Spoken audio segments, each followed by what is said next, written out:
¿Vieron esta clase, no? ¿No? Flor creo que sí una vez. Estamos. Bueno, comenzamos. Ustedes vieron ya la clase de ecocardiografía básica, ¿no? Sí, ¿La parte Doppler también la vieron o no? sí. Bien, perfecto. Bueno, entonces vamos a empezar primero de cuál es la técnica y cómo se realiza más o menos un ecoestrés, ¿no? Todo estudio de ecoestrés va a tener tres etapas fundamentales que van a ser una evaluación en reposo, una durante un apremio, que ya vamos a ver de qué forma se puede hacer ese apremio, y una etapa de recuperación.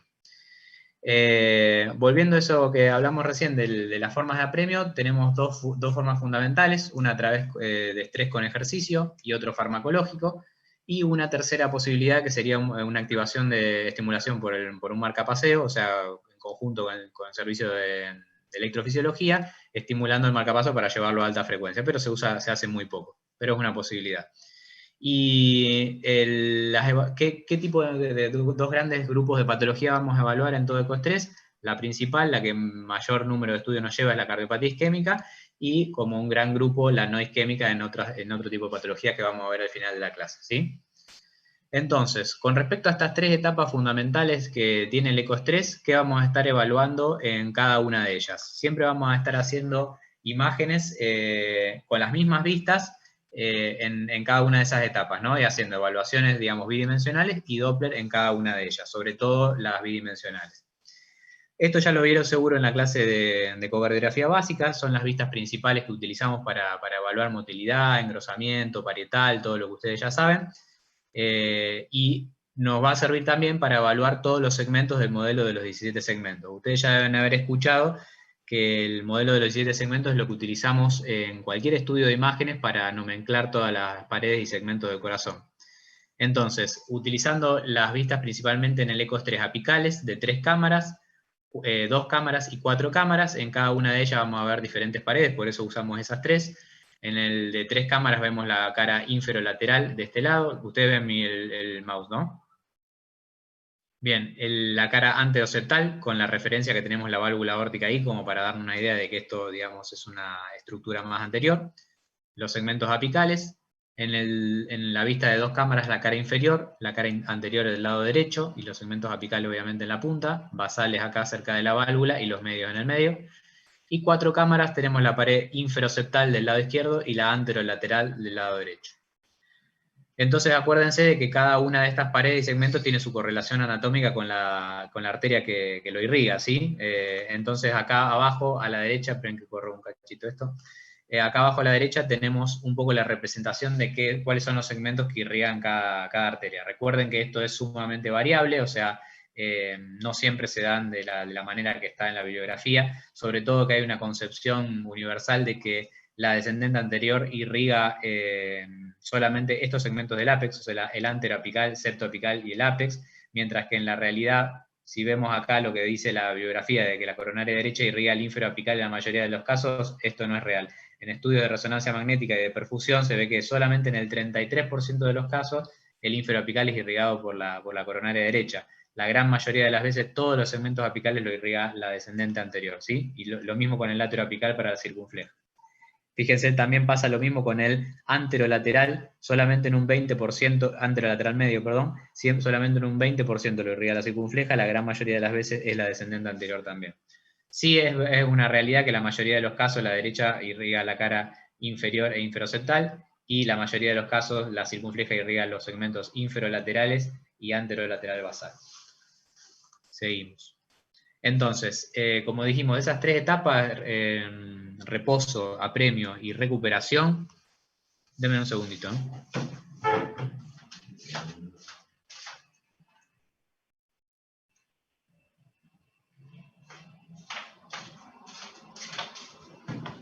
Ahí estamos. De esas tres etapas del ecoestrés que mencionamos, reposo, apremio y recuperación, en todas ellas vamos a estar evaluando tamaño y función ventricular, principalmente del ventrículo izquierdo, pero nunca olvidarse del ventrículo derecho, que también puede sufrir alteraciones isquémicas o de cualquier tipo. El engrosamiento y la motilidad parietal, recuerden que no es lo mismo la motilidad que el engrosamiento, hay que evaluar las dos cosas, una es el desplazamiento y el otro es el engrosamiento de ese segmento o pared. Y las evaluaciones Doppler pertinentes, que ya vamos a entrar un poquito más en detalle con eso. Bien, entonces esas son las tres etapas básicas de todo ecoestrés, sea para evaluar cardiopatía isquémica o no isquémica, sea con apremio farmacológico o con ejercicio. En todas vamos a hacer esa evaluación de esas tres etapas, ¿sí? Bueno, entonces, ¿cómo son las formas de apremio? Habíamos dicho ejercicio y farmacológico son las que nos vamos a concentrar. La estimulación con ejercicio es siempre la preferida, siempre que se pueda lo vamos a hacer al estudio con ejercicio, salvo que sea una evaluación particular, por ejemplo, de viabilidad miocárdica en la que necesitemos del estrés farmacológico, pero en general siempre que se pueda hacer ejercicio, la regla es hacerlo con ejercicio. Nos va a brindar información pronóstica adicional, como cualquier otra ergometría, y tenemos dos formas de realizarlo, una mediante bicicleta supina o la cinta sin fin. La cinta sin fin tiene su ventaja con respecto a que se logran frecuencias cardíacas más altas, un doble producto mayor, que recuerden que es la fisiopatología con la cual evaluamos la perfusión, o sea, el déficit de perfusión. Nosotros en el ecoestrés lo que estamos haciendo en el ejercicio es aumentar el consumo miocárdico de oxígeno y de esa forma tratar de evocar la isquemia, ¿no? Entonces, mientras más frecuencia cardíaca, mayor doble producto alcancemos, más sensible va a ser el estudio. Pero la bicicleta supina es la preferida en ecoestrés porque tiene varias ventajas para nosotros. La principal es que nos permite, bueno, este es el artefacto ideal, ¿no? Que te permite incluso inclinarlo al paciente y hacer el ejercicio, mientras podemos incluso tomar imágenes intraesfuerzo, ¿sí? Esa es la gran ventaja que nos da. Además de una mejor lectura del electrocardiograma y, bueno, que los pacientes en general se adaptan mejor a la bici que a la cinta sin fin. Pero, como regla general, en el ecoestrés siempre vamos a preferir este artefacto de la bici supina, nunca la bici directa, que es la que tenemos en el sanatorio. Eso es, bueno, lo que tuvimos disponible nosotros, pero no es lo ideal.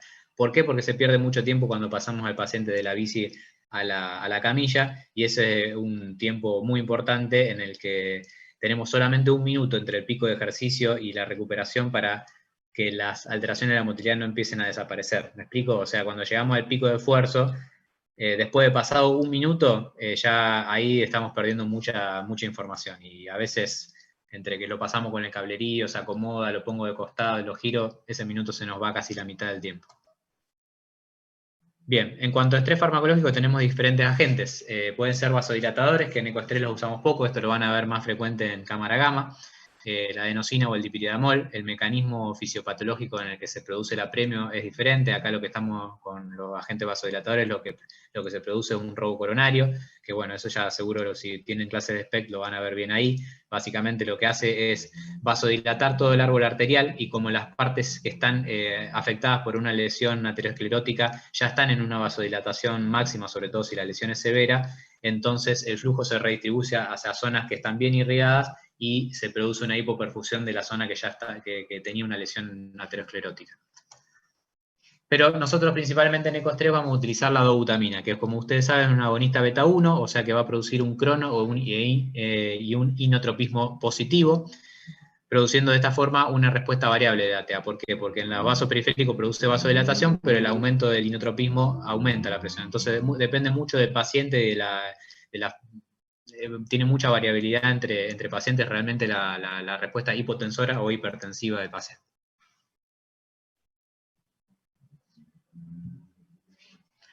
El protocolo que vamos a usar normalmente es una evaluación de reposo como en todo ecoestrés, y después empezar con una infusión ustedes ya me han asistido varias veces, así que saben perfectamente, incremento de 10 gamas cada 3 minutos, ¿sí? Hasta llegar a un máximo de 40 gamas según el peso del paciente.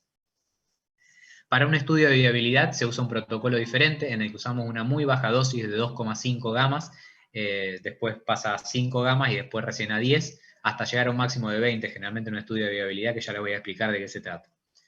Los efectos adversos más comunes también los vieron bien ya seguramente en algún estudio: palpitaciones, náuseas, cefalea, urgencia urinaria porque tiene algún efecto diurético a baja dosis, parestesias en miembros inferiores, sensación también de hormigueo a veces en el tórax. Y los cardiovasculares propiamente dicho, obviamente la angina, hipotensión, arritmias, que se ven taquicardias supra o ventriculares en solamente un 4% de los pacientes, siempre tener a mano algún betabloqueante de acción rápida como antídoto, y complicaciones mayores como infarto o fibrilación ventricular, 1 de cada 2.000 estudios, la verdad que yo nunca vi ninguna. Acá tenemos un gráfico de un protocolo. Este protocolo arrancó con 5 gamas, generalmente se arranca con 10. y se va subiendo, como dijimos, a 3 minutos, y se puede sensibilizar el estudio con atropina de 0,5 a 2 miligramos para aumentar la frecuencia cardíaca y así sensibilizar la prueba, ¿no? Esto se puede, incluso algunos lo recomiendan empezar a inyectar atropina incluso en la tercera etapa, o sea, las 30 gamas, como para ya sin duda llegar a la frecuencia deseada. Es verdad que es difícil llegar con dobutamina a la submáxima, pero la realidad es que tarda mucho en desaparecer el efecto. Yo prefiero esperar a la última etapa para hacer la atropina porque tarda hasta 10-15 minutos en bajar la frecuencia cardíaca, produce bastante disconfort de parte del paciente. Y sube muchísimo la frecuencia cardíaca, 1 miligramo generalmente la lleva a la máxima. Bueno, volvemos entonces a la división de la clase. Entonces ahora vamos a ver los dos grandes grupos de enfermedades, ¿sí? La cardiopatía isquémica versus la no isquémica. Obviamente le vamos a prestar mayor atención a la evaluación de la cardiopatía isquémica, que es la que se lleva el mayor porcentaje de los estudios solicitados. Las indicaciones son largas en las guías, o sea, hay múltiples indicaciones para ECOS-3, pero vamos a hacer algo general como para que tengan un panorama. Además, después en la práctica clínica eso se desdibuja bastante porque terminan siendo indicados por cosas a veces difíciles de interpretar o no muy bien indicados, pero bueno, para que ustedes tengan en cuenta, podemos dividir las indicaciones en pacientes sintomáticos, o sea, con síntomas de angina, versus los asintomáticos. Aquellos pacientes sintomáticos, una clara indicación de ECOS-3 en la que quiero evaluar isquemia y el electro no es interpretable, por ejemplo, un bloqueo de rama izquierda, un marcapaso, entonces la ergometría ahí pierde mucho valor diagnóstico, el ECOS-3 no va a sumar una sensibilidad y especificidad importante en esos casos. La incapacidad para hacer ejercicio, obviamente ahí toma protagonismo el estrés farmacológico,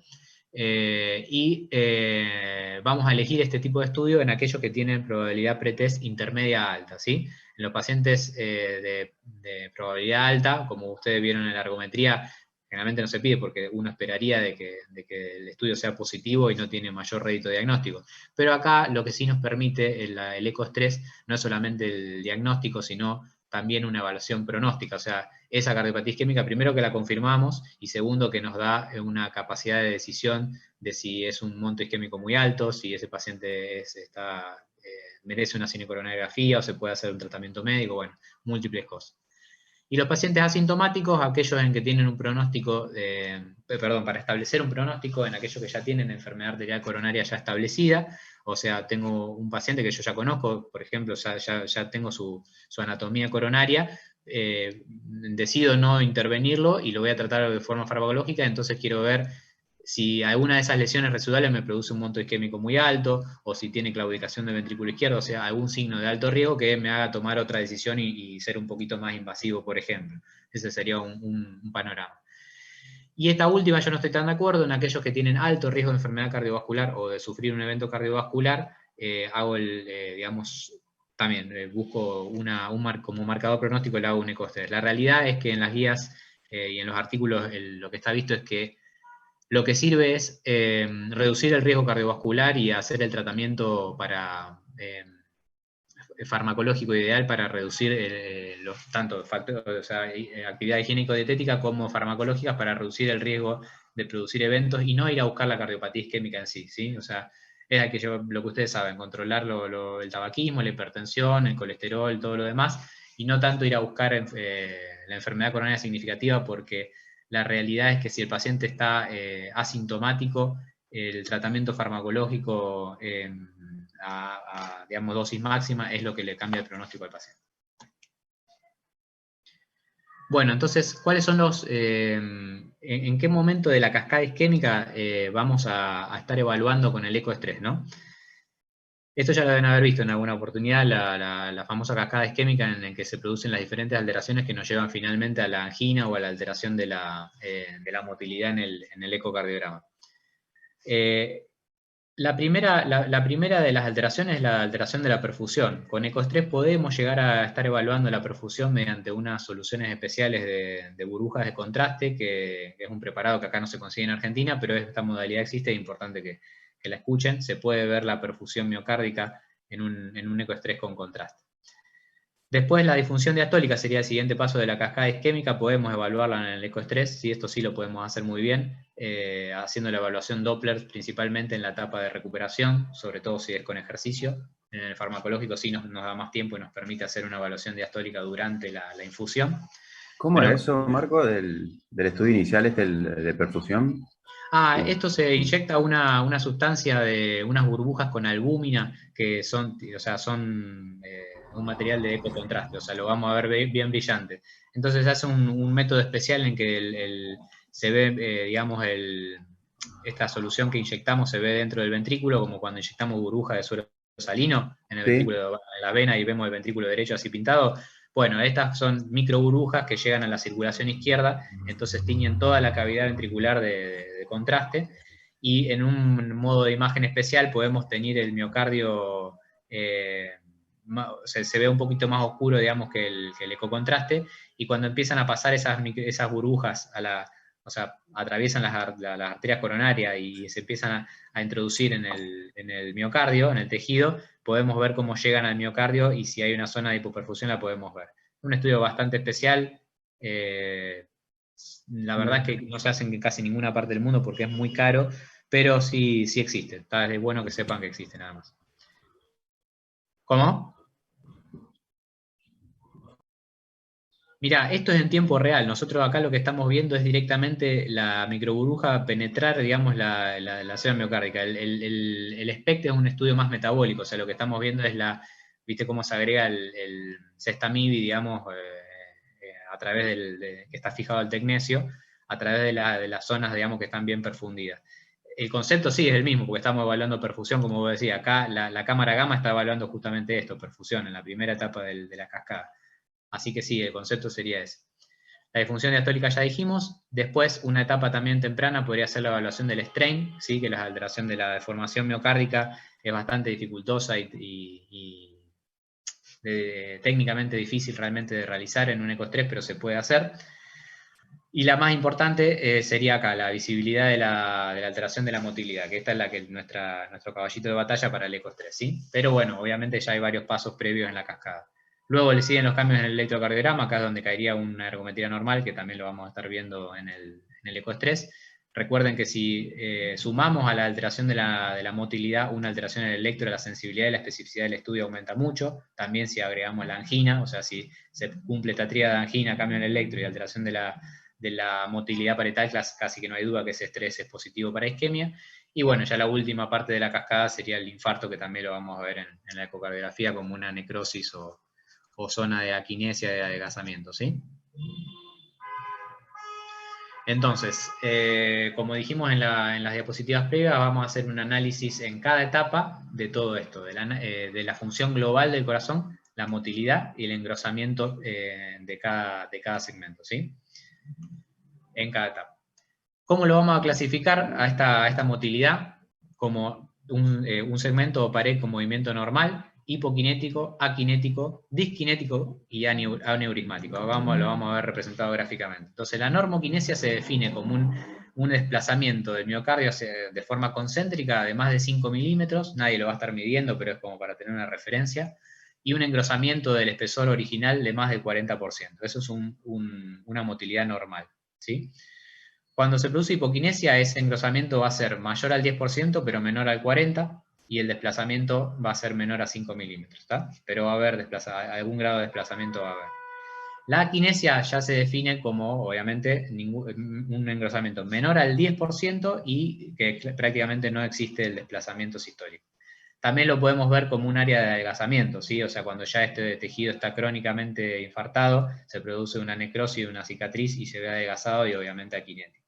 Y por último, la disquinesia, que es un desplazamiento sistólico, o sea, se expande en forma excéntrica hacia el ventrículo durante la sístole. Diferente del aneurisma, que la expansión ya se encuentra en reposo, se ve dilatada esa zona, digamos, con respecto al resto del miocardio, y no se produce cambios durante la sístole. Se puede producir una leve disquinesia de un segmento aneurismático, pero bueno, normalmente está estable, digamos, igual y dilatado durante todo el ciclo cardíaco, ¿no? La disquinesia tiene mucho más que ver con una cuestión mecánica y no con el monto isquémico. ¿Qué quiero decir? O sea, uno puede tener una pequeña área de necrosis y se produce disquinesia porque simplemente está en la parte de mayor shear estrés, como es el ápex, entonces se produce una dilatación, pero por una cuestión mecánica y no porque sea un infarto excesivamente grande o que el área sea más, no sé, que tenga más compromiso isquémico que otras, ¿sí? O sea, que las más importantes para evaluar isquemia en un ecostrés son estas tres. O sea, las tres que nos vamos a centrar son la normoquinesia, la hipoquinesia o la aquinesia. Todo lo demás es más descriptivo, aneurisma y disquinesia. Tiene que ver también con la evolución, el tiempo de evolución de ese infarto. Entonces nos vamos a encontrar con diferentes... La disquinesia necesariamente una... Hola, hola. Sí, te escucho. ¿La disquinesia es necesariamente un área aquinético primariamente o puede tener algún área contráctil y ser disquinético igual? No, en general la disquinesia está asociada a fibrosis, digamos, tiene que generalmente haber un área necrótica. Bueno, entonces los diferentes escenarios con los que nos vamos a encontrar en un estudio de evaluación de isquemia va a ser un estudio sin isquemia o necrosis evidente, o sea, un estudio normal. ¿Sí? Entonces lo vamos a definir como motilidad y engrosamiento parietal global y segmentario normal, tanto en reposo como en estrés. ¿Sí? ¿Qué quiere decir? Que la motilidad se mantuvo normal en reposo y durante el estrés se produjo, lo lógico, un aumento de la motilidad parietal, o sea, aumento de la motilidad y el engrosamiento en todos los segmentos con aumento de la fracción de eyección. Eso se tiene que cumplir, ¿está? Para hacer un estudio normal. Otro panorama que podemos encontrar son la necrosis o las alteraciones que nosotros llamamos fijas. ¿Qué quiere decir esto? La necrosis puede ser tanto transmural o no transmural, como ustedes bien saben.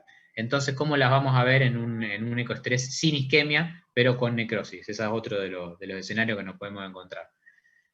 La necrosis transmural va a ser obviamente aquella que tenga aquinesia de reposo y obviamente no se va a producir ningún cambio en el esfuerzo, ¿sí? Ese músculo está infartado y no se mueve ni en reposo ni en esfuerzo. Y la no transmural es aquella que hay un área de hipoquinesia en reposo que tampoco disminuye ni aumenta su motilidad en esfuerzo.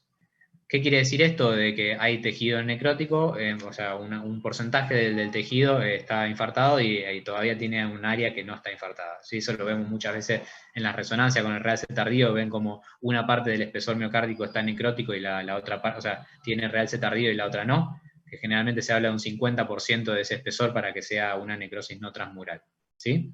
Ya cuando es mayor al 50% ya se considera transmural. Y por supuesto el estudio que demuestre isquemia. Entonces acá tenemos varias posibilidades.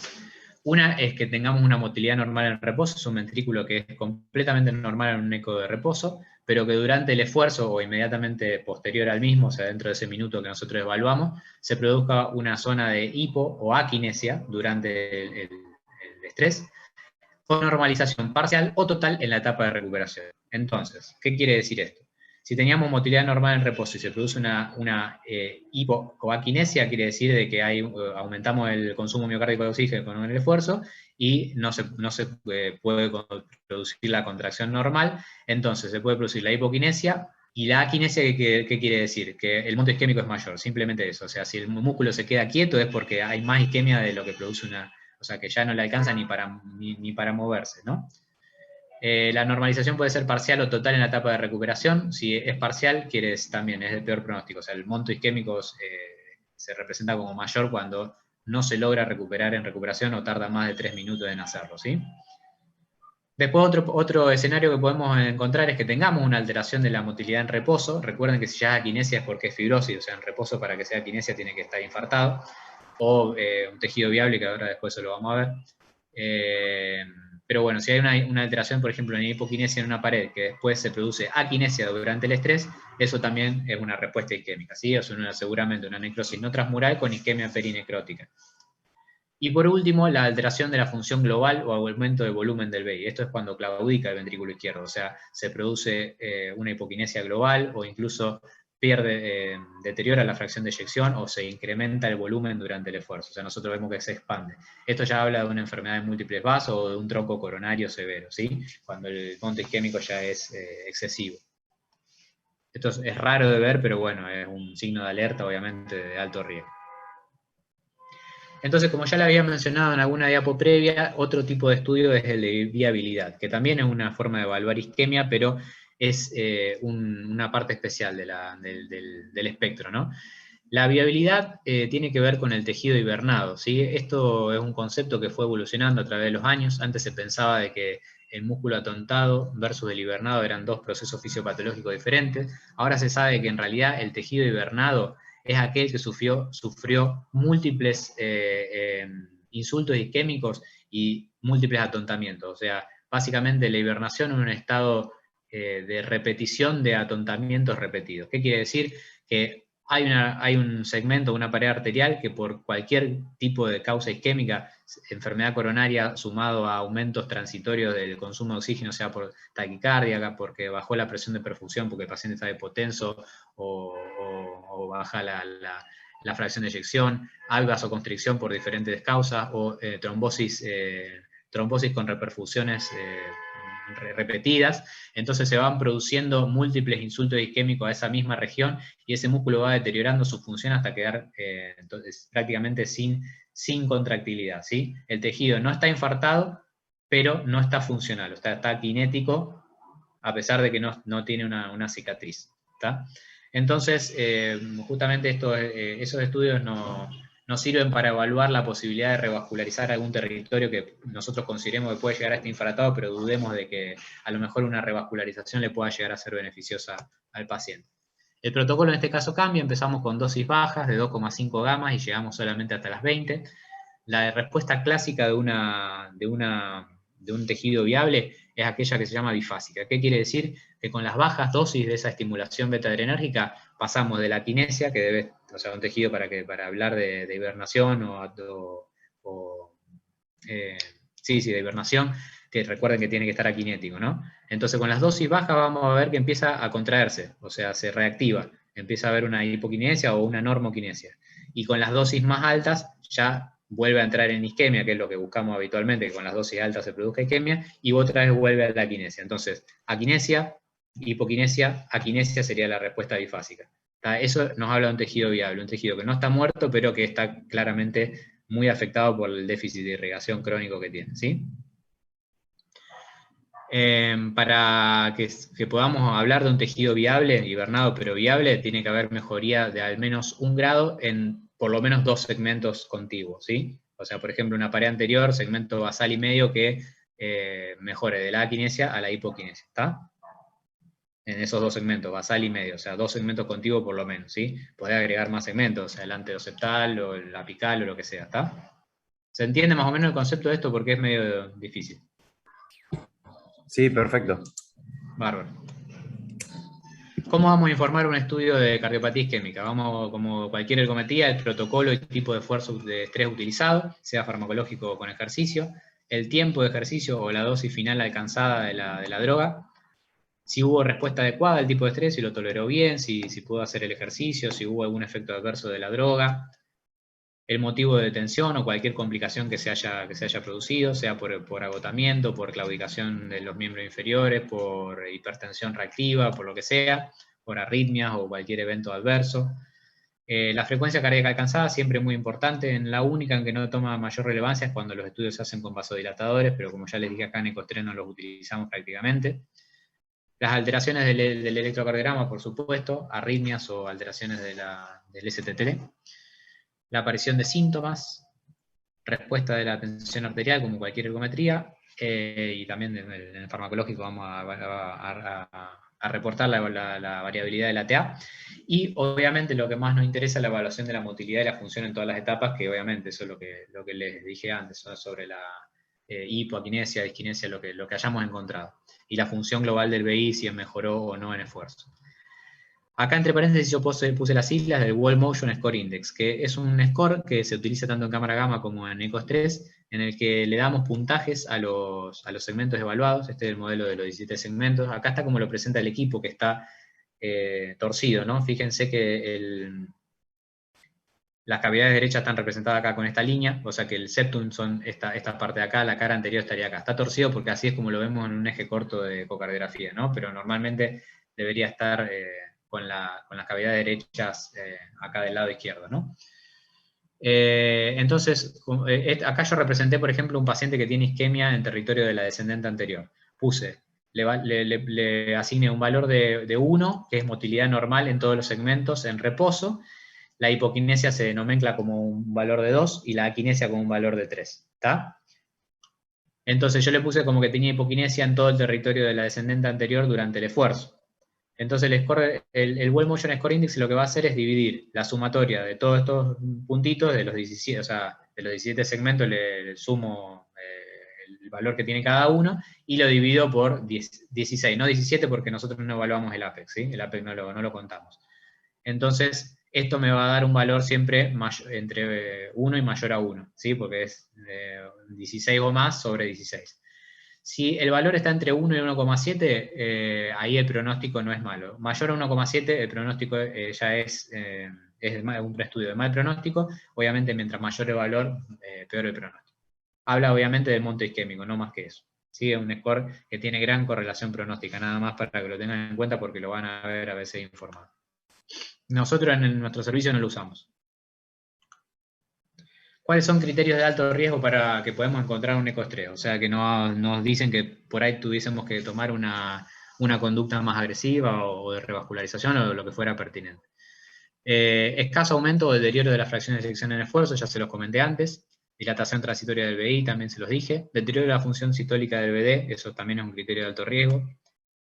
Isquemia extensa, que cómo se define cuando la isquemia está en más de 3 segmentos contiguos y es de grado severa. Cuando hablamos de isquemia severa, generalmente cuando pasamos de una normoquinesia a una aquinesia y también cuando persiste en recuperación, ¿sí? O sea, eso ya nos habla de una isquemia no solamente, hablamos de la extensión en cuanto a los segmentos, sino de la severidad de la misma, ¿sí? Cuando el territorio corresponde a la descendente anterior, o sobre todo cuando es extenso en la descendente anterior, si por ejemplo afecta solo al apex, lo voy a tener en cuenta, es un territorio de la DA, pero no es lo mismo que si tiene cara anterior, apex y todo lo demás, o de múltiples territorios arteriales, lógicamente por la extensión de la enfermedad. Y como dijimos recién, el Well Motion Score Index mayor a 1,7 esa relación.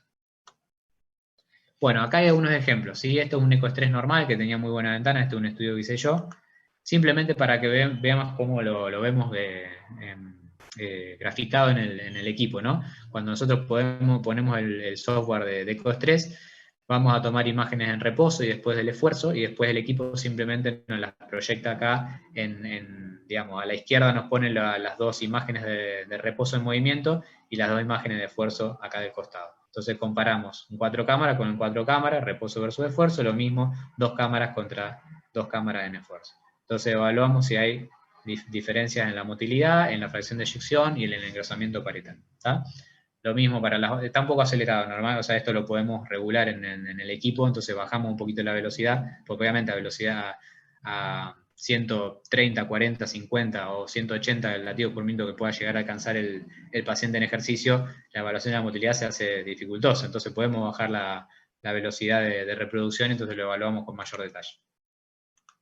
Lo mismo con el 3 cámaras y con un eje corto a nivel de los músculos papilares, ¿sí? Entonces esas son las vistas fundamentales que ya les había comentado y la divide en reposo y en esfuerzo acá al costado. Bueno, acá un ejemplo de un estudio patológico, como para que vean, no es algo que tengan que poder identificar ustedes, pero lo puse a modo de ejemplo, ¿no? Acá tenemos una imagen en reposo y acá al costado las de esfuerzo, lo mismo, este ventrículo está invertido como lo hace Liliana, que pone el ventrículo derecho del lado derecho. Entonces lo que vemos acá es que acá yo veo una motilidad prácticamente normal en 4 cámaras. En reposo sí veo una zona leve de hipoquinesia anteroapical en esta parte. Y ya en esfuerzo acá, no sé si lo notan, no importa si no lo ven, se produce ya una alteración importante con aquinesia de los segmentos apicales y del segmento septoapical. Entonces, yo les pongo acá, lo que nos permite hacer el equipo es poner los valores de la motilidad en reposo, primero, asignándole estos valores de 1, 2 para hipoquinesia, 3 para aquinesia. Vemos que lo único que les dije yo es que veía acá en la cara en la cara anterior, tanto a nivel medio como apical, una zona de hipoquinesia en reposo, muy leve, y ya después en esfuerzo, las figuritas que aparecen acá, entonces yo le asigno área de aquinesia de todo el apex, hipoquinesia inferoseptal media, y disquinesia inferoapical, acá levemente se produce un efecto disquinético, que es muy común de ver en la zona inferoapical. Simplemente esto no es que lo tengan que poder analizar, sino para que vean cómo nos permite el equipo graficarlo para que sea más fácil de interpretar, ¿sí? Motilidad normal en reposo en la vista de 4 cámaras y después todas estas áreas de alteraciones de la motilidad en esfuerzo que nos habla del monto isquémico, ¿sí? Entonces, finalmente, bueno, esto es lo mismo para el eje medio de 3 cámaras. Entonces, finalmente podemos hacer la comparativa de los dos modelos, tanto en reposo a la izquierda como en el esfuerzo a la derecha, y vemos que tenemos toda esta área que corresponde claramente a una lesión de la descendente anterior, con una isquemia extensa y severa, ¿sí? Que es lo que le hablé acá. Zonas que pasan de la normoquinesia a la aquinesia, y además que es una zona bastante extensa, ¿sí? Ocupa varios segmentos simultáneos. Perfecto. Fíjense que el Well Motion Score Index a cada 1,81, o sea que es de alto riesgo. Tiene dos criterios, que es de la descendente anterior y, tres, que la isquemia es extensa y severa, y además que tiene un Well Motion Score Index mayor a 1,7. Sí, decime. Cuando vos empezás el estudio en alguna etapa que no sea máxima o submáxima, ya tenés afección, hipoquinesia de algún segmento. ¿El estudio lo continúa igual o ya es criterio para frenar? Salvo que yo no lo frenaría, salvo que haya deterioro de la fracción de eyección, que bueno, o cualquier criterio electrocardiográfico, como un infra de más de 5 milímetros, supradesnivel, ni hablar, arritmia ventricular compleja, o sea, criterios de alto riesgo serían la única razón que yo tendría para frenar el estudio. Por ejemplo, Angor, viste, intenso del paciente, cosas que me alerten. No por notar, digamos, la positividad del estudio, yo lo voy a... Recordá que mientras más monto isquémico podamos demostrar, más información pronóstica estamos agregando, ¿sí? Entonces, frenarlo antes solamente porque es positivo, vos estás haciendo el diagnóstico, pero te estás quedando sin información pronóstica. Perfecto. Y seguir prolongando las etapas si hace falta, todo. Sí, yo sigo el estudio normalmente hasta que encuentre algún criterio que de alto riesgo que me haga suspenderla para no poner en riesgo al paciente, ¿sí? Excelente.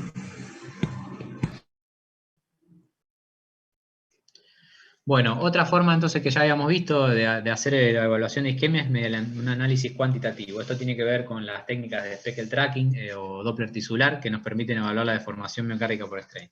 Esto es la gran ventaja de esto, que es operador independiente y que no requiere mayor entrenamiento en ecocardiografía. Esto es un software del equipo que lo calcula automáticamente.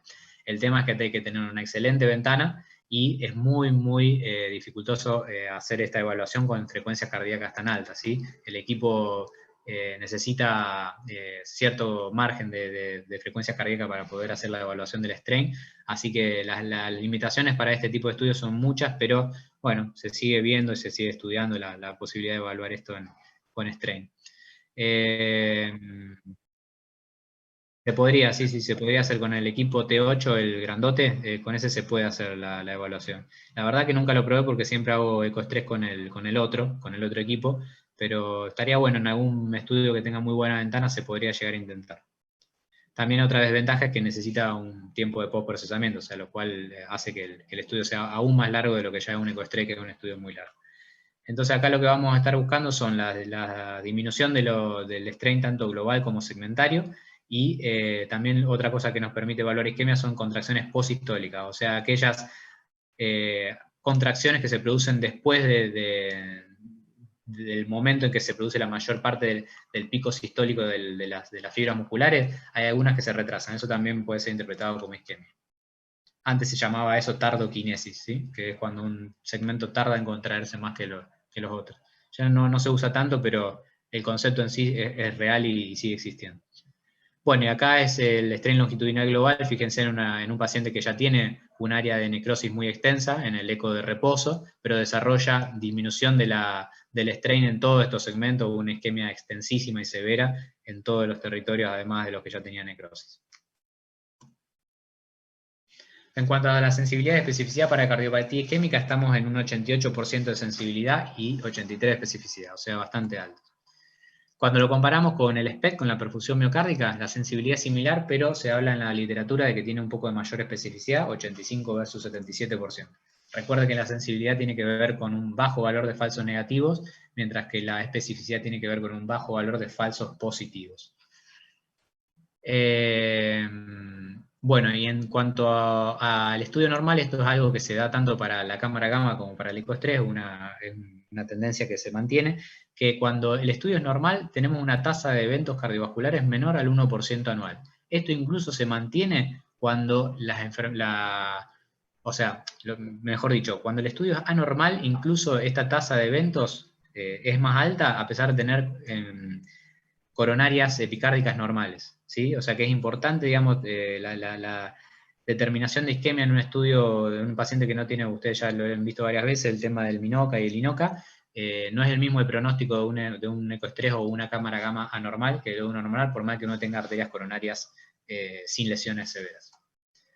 Entonces, ¿cuáles son las posibilidades de que nosotros nos encontremos como falsos negativos? ¿Cuáles van a ser algunas de las cosas que nos van a llevar a no detectar una isquemia? Bueno, obviamente el ejercicio subóptimo, cuando no alcanzamos un doble producto adecuado, cuando el área de isquemia es pequeña, es un único vaso, ahí ya obviamente la sensibilidad del estudio baja, y la arteria circunfleja siempre es el talón de Aquiles, y lo mismo que para el SPECT, siempre es más difícil identificarlo. Otras posibilidades son, por ejemplo, los pacientes que tienen remodelado concéntrico, ¿sí? Esos pacientes hipertensos donde el ventrículo es pequeño y las paredes son gruesas y musculares, entonces generalmente tienen una motilidad bastante hiperdinámica, ¿sí? Entonces eso a veces puede ocultar a un área de hipoquinesia, y las insuficiencias valvulares significativas, por ejemplo, la insuficiencia mitral severa, generalmente da un estado de hiperdinamia parietal que también, o sea, al haber tanto movimiento cardíaco, un área pequeña de hipoquinesia se puede llegar a pasar por alto. Los falsos positivos pueden tener que ver con isquemia sin enfermedad coronaria epicárdica, lo que hablamos recién, ¿sí? Los casos de MINOCA. En realidad no sería un falso positivo, o sea, la isquemia la tiene, simplemente que no hay enfermedad arterial epicárdica, así que yo no diría que esto es un falso positivo. Y las alteraciones de la motilidad no isquémica. Esto es muy importante, ¿sí? Tienen que tener en cuenta que todo eso que yo les dije antes del estudio normal de que no tiene alteración de la motilidad, bueno, no es tan así porque recuerden que el bloqueo de rama izquierda, la activación por marcapasos, la sobrecarga de presiones de cavidades derechas, todo eso producen alteraciones no isquémicas de la motilidad, como asincronía septal, movimiento paradojal del septum, bueno, una serie de cosas, ¿sí? Bueno, y finalmente la última parte de la clase la vamos a dedicar a la parte no isquémica, ¿sí? Estos son estudios que se piden mucho menos habitualmente, pero el ecoestrés tiene un lugar para detectar algunas patologías o agregar información pronóstica a otras patologías. La más importante, que obviamente cada vez se estudia más, la insuficiencia cardíaca con fracción de eyección preservada. Ahí el ecoestrés nos puede dar mucha información, nos puede dar información tanto diagnóstica como pronóstica, ¿sí? ¿Qué vamos a estar evaluando? Básicamente le vamos a hacer una evaluación completa de función diastólica, tanto en reposo como esfuerzo, como hablamos en cualquier otro estudio. La ventaja de la evaluación diastólica en el ecoestrés es que la podemos hacer incluso después de unos minutos de determinado el esfuerzo. Si no nos apura, no es que la alteración diastólica no va a desaparecer tan rápido como la alteración de la motilidad. Entonces podemos hacer una evaluación bien completa una vez que ya el paciente finalizó el ejercicio. Y cuando hacemos farmacológico lo podemos hacer incluso durante, ¿sí? Entonces simplemente vamos a estar evaluando todo lo mismo, la velocidad de prima, el flujo mitral, la presión de llenado, la presión sistólica pulmonar. Todo eso nos va a dar una idea de si ese paciente desarrolla o no disfunción diastólica posterior al esfuerzo. Este estudio nos va a ser muy útil en pacientes hipertensos, sobre todo aquellos añosos, miocardiopatías diabéticas, ventrículos rígidos, por ejemplo, una miocardiopatía infiltrativa, el Fabry, la amiloidosis. ¿Qué más? Se me ocurre... Bueno, otra también causa puede ser una cardiopatía isquémica no diagnosticada, o sea, más allá de que el estudio no era para cardiopatía isquémica, el paciente se presenta como una insuficiencia cardíaca con fracción de eyección preservada y es una cardiopatía isquémica que no estaba diagnosticada y es lo que le produce la alteración no vimos alteración de la motilidad, pero recuerden que se puede producir alteración diastólica sin haber alteración de la motilidad, entonces a lo mejor esto nos puede llevar a pensar de que ese paciente tiene enfermedad coronaria y que no la estamos pudiendo detectar, ¿sí? Y que aparece antes, obviamente, en esfuerzo que en reposo la disfunción diastólica, por eso No es que aparece antes, sino que no se, o sea, el monto isquémico a lo mejor no es tanto o es global y no tan segmentario, entonces no llegamos a ver alteración de la motilidad, pero sí le detectamos que se produce por ejemplo, un patrón pseudo normal durante esfuerzo, ¿entendés? O sea, no, en ningún momento del estudio vemos alteración de la motilidad, pero en la evaluación diastólica vemos que hay una diferencia entre el comportamiento en reposo versus el esfuerzo. O el Pero esfuerzo. en función preservada, el Exacto. objetivo del estudio sería demostrar la disfunción diastólica que no vemos en el reposo. Claro, exactamente.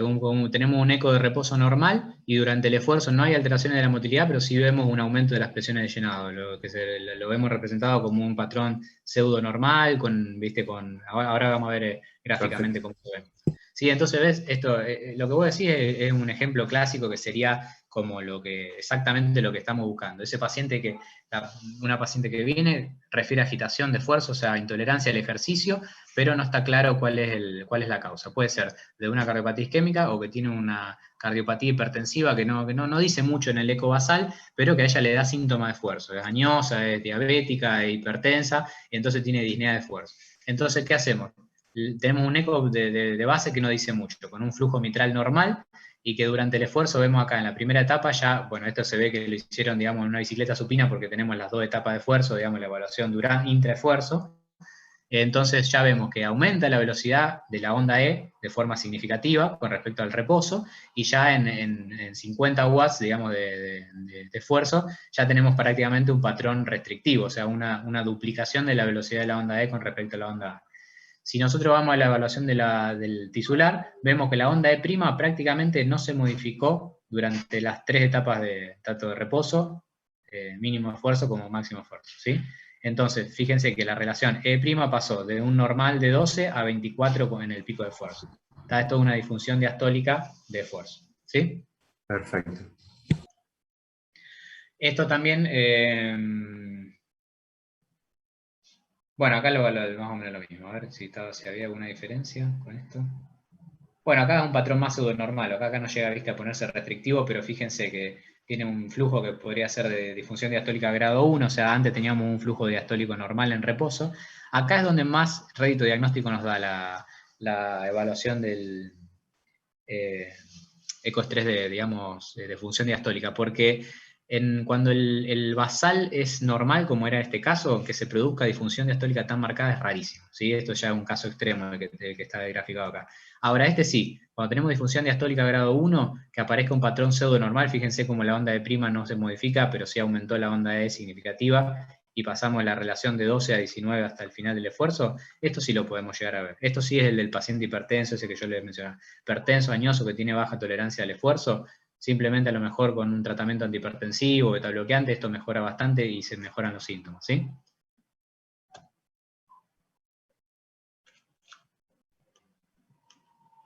Bueno, volvemos entonces. Otra patología que podemos utilizar el ecoestrés es en la miocardiopatía dilatada, o sea, la insuficiencia cardíaca con disfunción sistólica, ¿sí?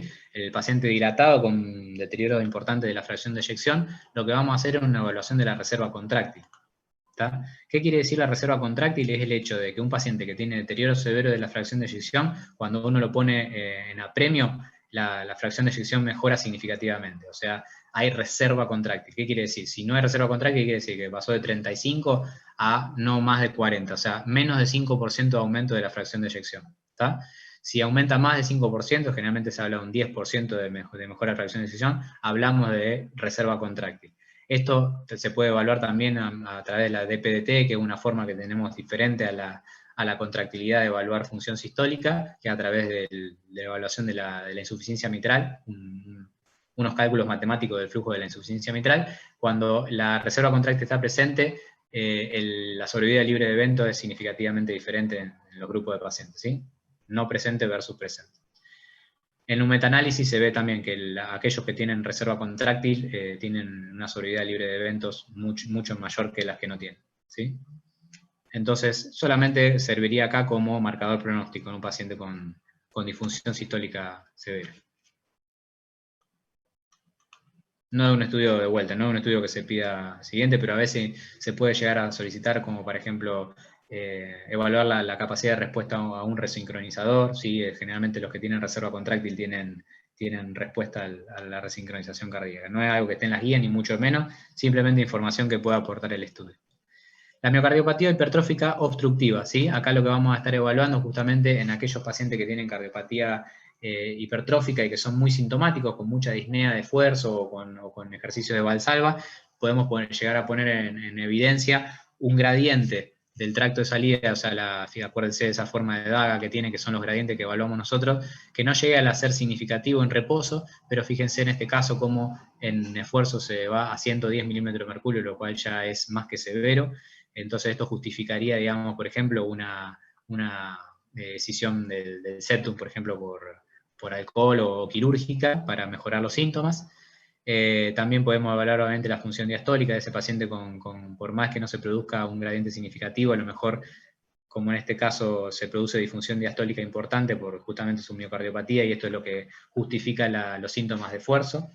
También se pueden, qué sé yo, beta bloqueantes, lo que fuera. O sea, se pueden tomar decisiones a partir de la información que aporta el ecoestrés, y además nos hace el diagnóstico de por qué se produce esta disnea, ¿no? Que el paciente tiene y por ahí no tiene una hipertrofia muy marcada, ¿no? Recuerden también que en la hipertrófica septal asimétrica muchas veces se produce la insuficiencia mitral por el movimiento anterior sistólico de la válvula mitral, el famoso SAM. Entonces, a lo mejor en reposo esta insuficiencia no es significativa y se puede hacer significativa en esfuerzo, y eso es ser la causa de sus síntomas, ¿sí? Entonces, varias cosas para la miocardiopatía hipertrófica que se pueden llegar a ver más claras con un ecoestrés. Por último, las valvulopatías. Acá sí, este es un capítulo un poquito más importante. Tenemos varias cosas que evaluar, ¿sí? En cualquier tipo de valvulopatía podemos aportar información pronóstica con el ecoestrés. Es muy útil, sobre todo para valvulopatías, por ejemplo, asintomáticas, con grado moderado o severo, para, por ejemplo, tomar una decisión de momento quirúrgico. O sea, si vos tenés un grado moderado o severo y el paciente está asintomático, no tendría todavía indicación quirúrgica, pero un ecoestrés con alguna información de mal pronóstico nos puede llegar a tomar una decisión más temprana en cuanto a la intervención. Y aquellas valvulopatías que sí son sintomáticas, pero la severidad es moderada o menos, entonces no hay un mismatch entre los síntomas y la severidad, ¿sí? Entonces, a lo mejor ponemos en evidencia otras variables que nos justifiquen esos síntomas y nos hagan entender un poquito más la fisiopatología de sus síntomas, ¿no? Entonces, ¿qué vamos a estar evaluando? Tanto la válvula, como el ventrículo, como siempre, y la hemodinámica. Las válvulas, por ejemplo, en el caso de estenosis aórtica, en cualquiera de estos dos casos, esto de que sea moderada, severa, pero asintomática, o muy sintomática para lo poco severa de la valvulopatía, si tenemos una válvula aórtica que aumenta su gradiente entre reposo y esfuerzo, más de 20 milímetros de mercurio, o sea, el gradiente transvalvular, ¿sí? Más de 20 milímetros, 18 a 20, pero bueno, yo en general uso 20 para un número más fácil, del gradiente medio, ojo, del gradiente medio de la válvula aórtica, esto es un signo de mal pronóstico o de una valvulopatía que quizás es más severa de lo que parece, ¿sí? Después, en la estenosis mitral, lo mismo, aumento de más de 15 a 18 milímetros del gradiente medio, no del delta, o sea, no de reposo versus esfuerzo, sino que en esfuerzo el gradiente supere de 15 a 18 milímetros de mercurio, entonces es un criterio también de sintomatología o de severidad de esa estenosis. O de peor pronóstico, mejor dicho. Y por último, en la insuficiencia mitral, el agrandamiento, digamos, del orificio regurgitante de más de 10 milímetros cuadrados entre el reposo y el esfuerzo también es un criterio de que esa válvula no va a andar bien, no va a andar muy bien en el caso de no intervenirla, o que da síntomas a pesar de que en reposo no es muy importante. En el ventrículo, lo que dijimos antes, la reserva contráctil, o sea, la falta de reserva contráctil es un signo de mal pronóstico. También lo mismo para el strain longitudinal global, o sea, si no hay reserva contráctil, también generalmente va acompañado o sea, que durante el esfuerzo no aumente el strain longitudinal global. Lo mismo con el volumen sistólico, eso se mide ahí en el tracto de salida del BI. El Well Motion Score Index, o sea, si está asociada esa valvulopatía a una isquemia, obviamente es el peor pronóstico. La disincronía del ventrículo izquierdo, y por último, la disfunción del ventrículo derecho, como ya habíamos hablado también, es siempre de mal pronóstico. Las alteraciones de la función diastólica, lo mismo, o sea, una valvulopatía que además desarrolla disfunción diastólica es de peor pronóstico. Todo esto nos va a permitir reestratificar al paciente, entender los síntomas con respecto a la valvulopatía que tenía, que no parecía tan importante, o tomar una decisión para el tiempo de cirugía, ¿sí? Bueno, acá algunos ejemplos. Por ejemplo, una válvula que tiene un gradiente moderado, leve incluso, con un área de 1,5 centímetros cuadrados en reposo, una válvula mitral, que durante el esfuerzo se nos va con un gradiente a 7, a ver, espera que corro esto, un gradiente medio de 7, que ya, perdón, este es el gradiente basal, de 7 milímetros de mercurio y una presión pulmonar una regurgitación tricuspide, gradiente tricuspido de 42 milímetros de mercurio. En el esfuerzo, el área más o menos queda igual, o sea, obviamente, porque la válvula mitral no debería cambiar, pero el gradiente se nos va a 27, recuerden que aumentaba a más de 15, el gradiente ya era un criterio significativo, y la sistólica pulmonar se nos fue a las nubes. Entonces esto obviamente un paciente que tiene peor pronóstico que uno que no tuviese esas alteraciones. Este la voy a pasar porque es medio difícil de interpretar. La estenosis aórtica, esto es todo un capítulo importante, la vamos a hacer cortito.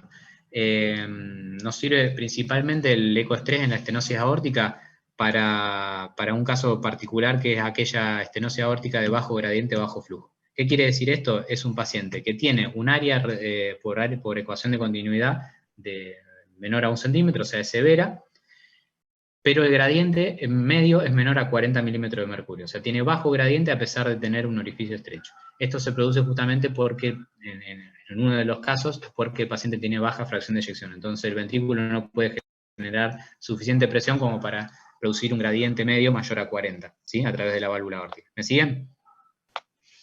Bien. Sí, sí. Bien, entonces, lo que vamos a hacer con un ecoestrés, le vamos a hacer un protocolo de baja dosis hasta 20 gamas, nunca llegarlo a 40 porque no tiene sentido, no estamos evaluando isquemia, sino la respuesta de ese ventrículo. Recuerden que ya tiene baja fracción de eyección, no tiene sentido estar evaluándolo, llevándolo a 40 gamas. Entonces vamos a ver la respuesta de la reserva contráctil que habíamos hablado antes, o sea, ¿cómo la vamos a evaluar si hay un aumento mayor o igual del 20% del volumen sistólico? Con el pulsado del tracto de salida, eso nosotros lo evaluamos fácilmente. Si hay un aumento de ese gradiente mayor al 20% es porque hay reserva contráctil. Entonces tenemos dos posibilidades. Que haya reserva contráctil, entonces el gradiente lógicamente va a aumentar, tendría que aumentar, ¿sí? Si aumento la contractilidad de ese ventrículo que estaba con un deterioro severo, entonces voy a lograr un gradiente medio mayor a 40, con un área que me va a persistir en menos de 1 centímetro cuadrado. Esto es lo que se llama una verdadera estenosis aórtica, ¿sí? ¿Me siguieron? Con la cabeza yo los veo. No Sí, tanto. perfecto, perfecto. La otra posibilidad es de que, a pesar de que haya reserva contráctil, el gradiente no siga siendo menor a 40 milímetros de mercurio. ¿Qué pasó? Entonces, ¿cómo es posible? Aumenté la contracción del ventrículo y así todo no logro que se me aumente el gradiente medio a 40. Pero ojo, cuando yo vuelvo a calcular el área en esta nueva situación, me da mayor a 1 centímetro cuadrado. ¿Qué pasó? Ese ventrículo simplemente no tenía fuerza como para abrir la válvula aórtica. Es tan poca la capacidad contráctil que tiene, que la válvula no se llega a despegar del todo. Obviamente está calcificada, no es que no tiene estenosis aórtica, pero no es severa. Entonces, el área por continuidad, cuando yo la calculo en reposo, me da menor a 1 con un gradiente bajo, pero cuando yo mejoro la contractilidad, esa válvula no está tan estenótica, simplemente que el ventrículo no la podía abrir. Entonces, esto es lo que llamamos una pseudo severa, una estenosis aórtica pseudo severa. ¿Sí? Esto no tiene el mismo pronóstico que una estenosis real, esto no se trata. Se trata de la disfunción ventricular, sea la causa que sea. ¿Sí? ¿Me explico? Se Sí, recuerden que sí. estamos evaluando pacientes con deterioro de la fracción de eyección acá, ¿eh? Bien, entonces esas son las dos posibilidades principales. Acá dice la distinción. La otra es que no tenga reserva contráctil. Acá la cosa se hace mucho más engorrosa, hay que hacer unos cálculos matemáticos muy derivativos que realmente no los usé nunca. No los tengo en cuenta en mi práctica clínica, ni siquiera recuerdo cómo se hacen. Pero bueno, lo que sí se puede hacer, que sí es útil en estos casos en que no hay reserva contráctil, es hacer una tomografía multislice para ver el calcio de la válvula. Si el calcio de la válvula por, digamos, la unidad de Hansfield es muy alto, que tiene un valor de corte que ahora no me acuerdo, entonces es muy probable que esa estenosis aórtica sea severa, ¿sí? De acuerdo al calcio que tenga. Porque no lo pude determinar por ecoestrés. Entonces yo no sé si, recuerden que esto es muy importante, porque si yo voy a meter a este paciente en quirófano, yo necesito saber si esa válvula, por ejemplo, le tienen que hacer un bypass, porque tiene deterioro de la fracción de eyección por enfermedad de múltiples vasos. Además tiene una estenosis aórtica, pero yo no sé si es severa, pseudosevera o qué. El ecoestrés no me funcionó porque no pude producir la reserva contráctil, sigo con la duda. Entonces tengo que ver, si tiene poco calcio, probablemente no sea una estenosis real, sea una pseudo severa, y no haya que operarlo, no haya que evaluarlo, ¿sí? Pero las cosas se complican bastante cuando no puedo hacer esta determinación. Te perdí, Juan Pablo, me parece. Sí, sí, sí, pero ya volví, era yo. No, pero te pregunto si me seguiste. Sí, sí, sí, fue unos segundos nomás. Está perfecto. Bueno, pero lo más importante que quiero que se queden de este gráfico es la de la pseudo severa con la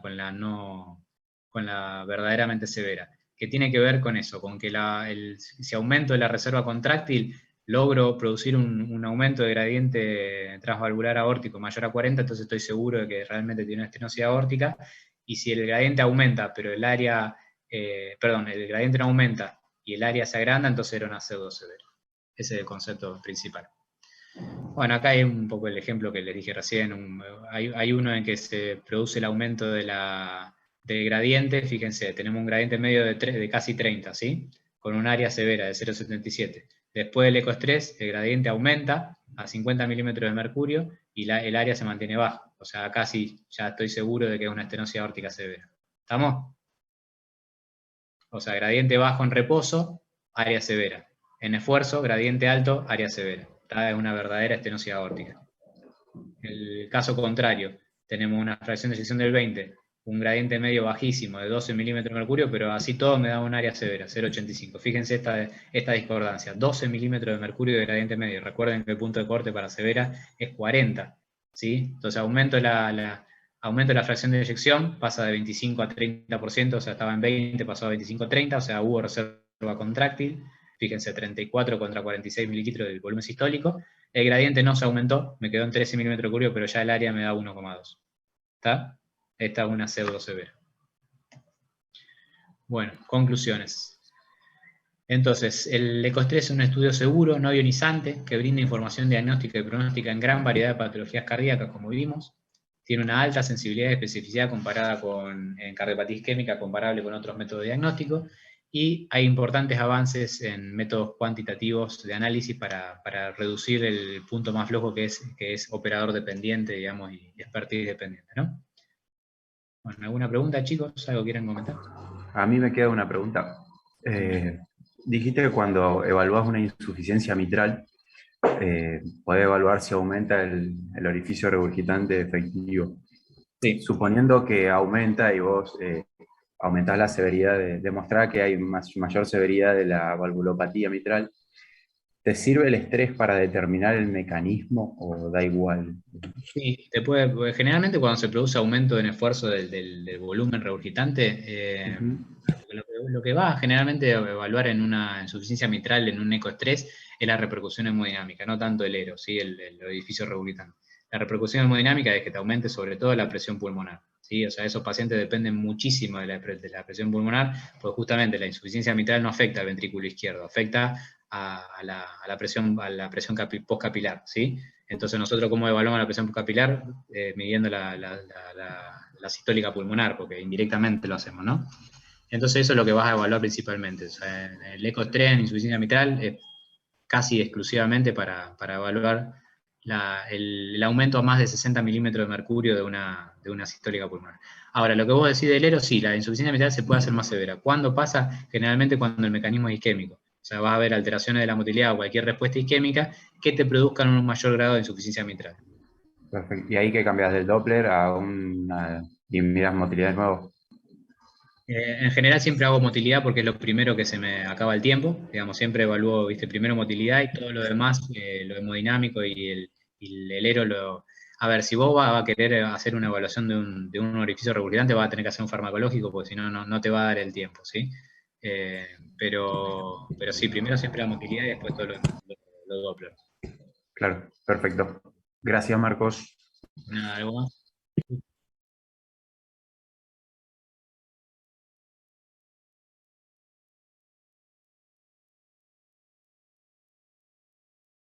No, no, se debería aumentarte la frecuencia cardíaca, pero obviamente la respuesta cronotrópica obviamente no va a ser igual y es más difícil evaluar motilidad con el ritmo irregular.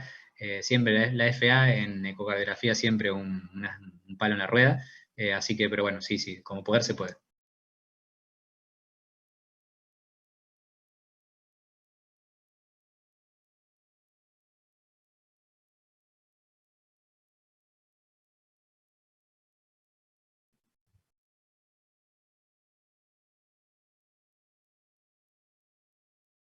Sí, glaucoma de ángulos cerrados, si mal no recuerdo, siempre me olvido, pero creo que es el del ángulo cerrado que está contraindicado, y cualquier grado de prostatismo que produzca retención urinaria, eso puede desarrollarlo eso, pero la verdad que, qué sé yo, no creo que digamos que le vayas a hacer una retención aguda de orina a un paciente porque dura unos minutos y después se va. Pero sí, se estaría contraindicado en esos casos. ¿Y qué más? No, nada más, era eso, glaucoma y prostatismo, me parece. Bueno, chicos, nos vemos. Muchas Ahí. gracias, muy bueno. Chao, chao.